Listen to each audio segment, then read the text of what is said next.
नमस्कार दोस्तों, आज हम बात करेंगे उस शख्स की जिसने न केवल भारत को गर्व महसूस कराया बल्कि दुनिया भर में एक अलग पहचान बनाई। जी हाँ, हम बात कर रहे हैं रतन टाटा की, जिनकी जिंदगी संघर्ष, मेहनत और इंसानियत की मिसाल है। एक साधारण शुरुआत से लेकर टाटा समूह के चेयरमैन बनने तक का सफर बेहद प्रेरणादायक रहा है। तो चलिए जानते हैं रतन टाटा की कहानी। रतन टाटा का जन्म 28 दिसंबर 1937 को मुंबई में हुआ था। उनका बचपन आसान नहीं था। जब वे केवल 10 साल के थे तब उनके माता पिता का तलाक हो गया था। इसके बाद रतन टाटा और उनके भाई को उनकी दादी नवाजबाई टाटा ने पाला था। रतन टाटा को बचपन से ही संघर्ष की आदत थी और शायद यही संघर्ष ने उन्हें आगे चलकर एक मजबूत इंसान बना दिया। रतन टाटा की प्रारंभिक शिक्षा मुंबई में हुई, लेकिन उच्च शिक्षा के लिए भी अमेरिका चले गए। उन्होंने कार्नेल विश्वविद्यालय से आर्किटेक्चर की डिग्री प्राप्त की और उसके बाद हार्वर्ड बिजनेस स्कूल से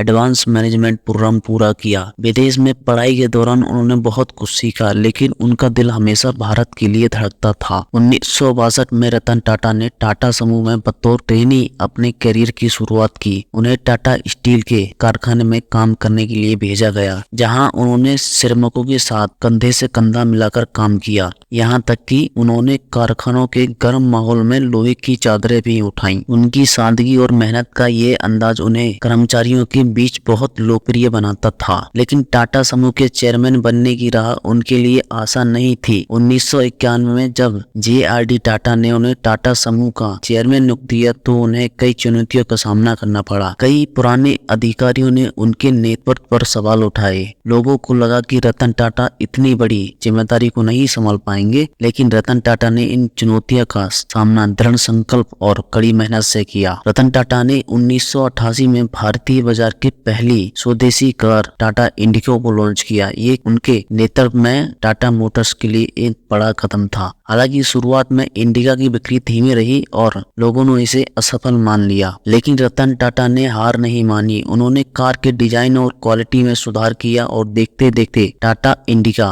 भारतीय बाजार में एक हिट साबित हुई। ये उनकी दृढ़ता और कभी ना हार मानने वाले जज्बे का परिणाम था। इसके बाद सन 2008 में रतन टाटा ने अब आम आदमी की कार का सपना देखा और इसे हकीकत में बदलते हुए टाटा नैनो को लॉन्च किया। टाटा नैनो ने दुनिया की सबसे सस्ती कार बनकर भारतीय लोगों को कार का सपना साकार करने का मौका दिया। हालांकि इस बाजार में वह सफलता नहीं मिली जिसकी उम्मीद थी, लेकिन इस प्रोजेक्ट ने रतन टाटा की सोच और आम जनता के प्रति उनके समर्पण को सामने रख दिया। सन 2008 में जब टाटा मोटर्स ने ब्रिटिश ब्रांड्स जैगुआर और लैंड रोवर को खरीदने का फैसला किया तब कई लोगों ने रतन टाटा के इस निर्णय पर सवाल उठाए। उस समय टाटा मोटर्स के लिए ये एक बहुत बड़ा रिस्क था, लेकिन रतन टाटा ने अपने फैसले पर विश्वास रखा। रतन टाटा का ये निर्णय सही साबित हुआ और आज जैगुआर और लैंड रोवर टाटा मोटर्स की सबसे सफल कंपनियों में से एक है। रतन टाटा की दूरदर्शिता और बिजनेस समझ ने उन्हें न सिर्फ भारत में बल्कि दुनिया भर में एक सफल उद्योगपति बना दिया। रतन टाटा सिर्फ एक सफल उद्योगपति नहीं है, बल्कि वे एक ऐसे महान इंसान भी हैं। उन्होंने हमेशा अपने बिजनेस को